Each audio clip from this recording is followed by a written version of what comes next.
This week's Totally True History is brought to you by... No. You cannot put a price on knowledge. I will not trade my dignity and respect for money. You won't stifle me, commercialism!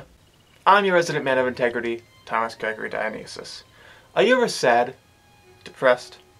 If you are, or ever were, this guy would tell you to take a baby aspirin for your baby angst, as he's taking Vicodin for his pain. Immerse yourself in the totally true history of Edgar Allan Poe.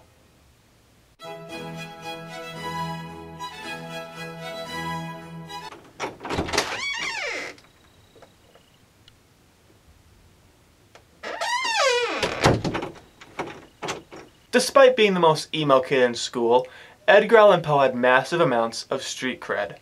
The flow in the poems Poe wrote were dope. He even had DJ Khaled try to sign him, but he said, "Oh, so you can shout 'We the best' over my art? Screw you, man." If Edgar wasn't so worried about being a sellout, he could have been a millionaire. So Edgar Allan Poe was born in Boston. You know who else was born in Boston? John Cena! Boo-boo-boo!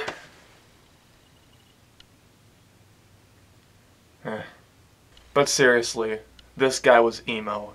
This is the closest he ever got to smiling. But can you blame him, really? His dad left him, then his mom died, then he dropped out of college because he couldn't afford it, then he married his cousin, who was 13, and then she died, and then he died. But before he died, he penned some of the sickest rhymes of his day. He paved the way for other great American poets like Nas, Jay-Z, Eminem, Biggie Smalls, but not Drake. And I've said about as much as I can positively about this guy. This guy's poems are more overrated than Shakespeare, with about as much lyrical complexity as a 2 Chainz song. Elementary rhymes, rudimentary sometimes, expressing his distressing documentary paradigms. That is called lyrical complexity. That is something that Edgar Allan Poe does not have. I'm not a poet. It's not my area of expertise. But I know enough to know that Edgar Allan Poe is crap. It's not about the rhymes. It's about the tear-soaked paper it was written on. He was crying because he couldn't pen a decent rhyme to save his life. Which is exactly what happened.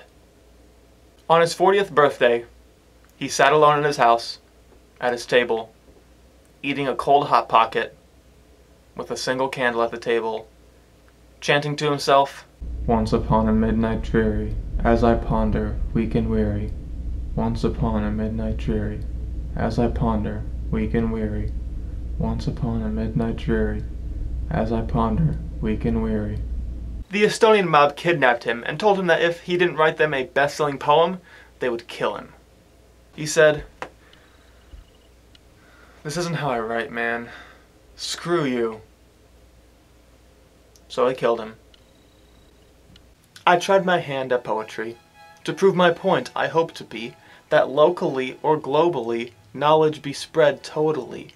I grind out facts heroically, put myself out there openly, experiencing potency. Totally true history. Totally. I tried. I should have written one about subscribing. Like this video, if you liked it.